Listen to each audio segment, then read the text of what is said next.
गंधर्वों के राजकुमार का नाम जीमूतवाहन था। वे बहुत उदार और परोपकारी थे। जीमूतवाहन के पिता ने वृद्धाश्रम में वानप्रस्थ आश्रम में जाते समय उनको राज सिंहासन पर बिठाया था, लेकिन उनका मन राजपाट में नहीं लगता था।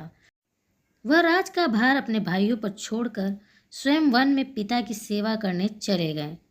वन में ही जीमूतवाहन को मल्यवत नामक राजकन्या से भेंट हुई और दोनों में प्रेम हो गया।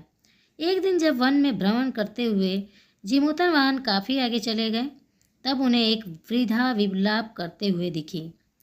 जीमूतवाहन के पूछने पर वृद्धा ने रोते हुए बताया, हे राजा, मैं नागवंश की स्त्री हूँ। मुझे एक ही पुत्र है। पक्षीराज गरुड़ के कोप से मुक्ति दिलाने के लिए नागों ने यह व्यवस्था की है कि वे प्रतिदिन गरुड़ को खाने के लिए एक युवा नाग सौंपते हैं। आज मेरे पुत्र शंखचूड़ की बलि का दिन है।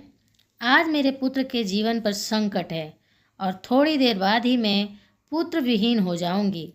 एक स्त्री के लिए इससे बड़ा दुख क्या होगा कि उसके जीते जी उसका पुत्र ना रहे। जीमूतवाहन को यह सुनकर बड़ा दुख हुआ।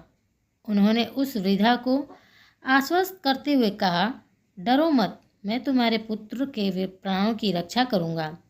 आज उसके स्थान पर स्वयं मैं अपने आप को उसके लाल कपड़े में ढककर वध्यशिला पर लेटूंगा ताकि गरुड़ मुझे खा जाए पर तुम्हारा पुत्र बच जाए।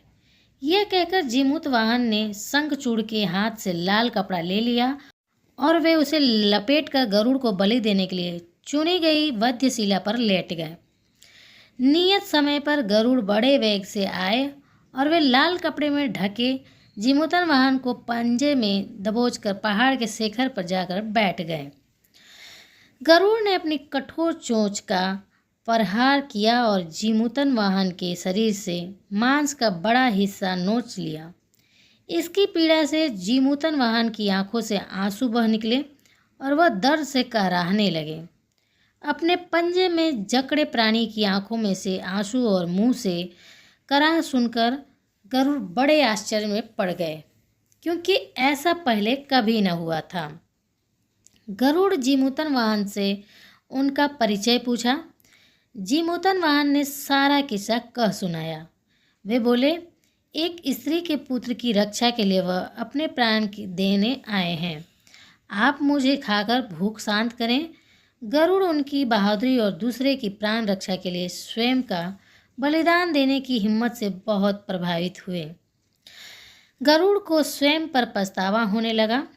वह सोचने लगे, एक यह मनुष्य है जो दूसरे की पुत्र की रक्षा के लिए स्वयं की बलि दे रहा है, और एक मैं हूँ जो देवों के संरक्षण में हूँ लेकिन दूसरों की संतान की बलि ले रहा हूँ।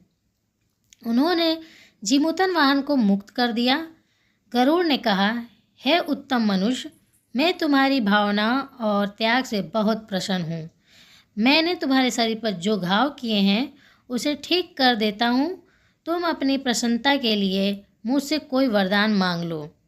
राजा जीमूतवाहन ने कहा, हे पक्षीराज, आप तो सर्वसमर्थ हैं।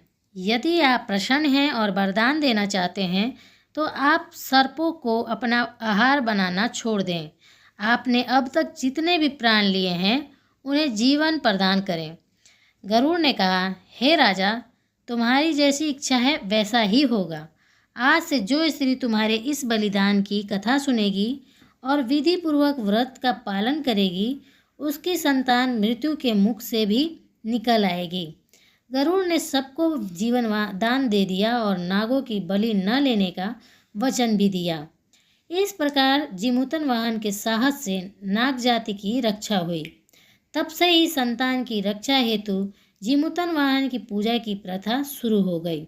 यह कथा कैलाश पर्वत पर भगवान शंकर ने माता पार्वती को सुनाई थी। जीवित पुत्रिका का व्रत के दिन भगवान श्री गणेश, माता पार्वती और शिव जी की पूजा और ध्यान के बाद जीमूतवाहन से जुड़ी यह व्रत कथा भी सुननी चाहिए।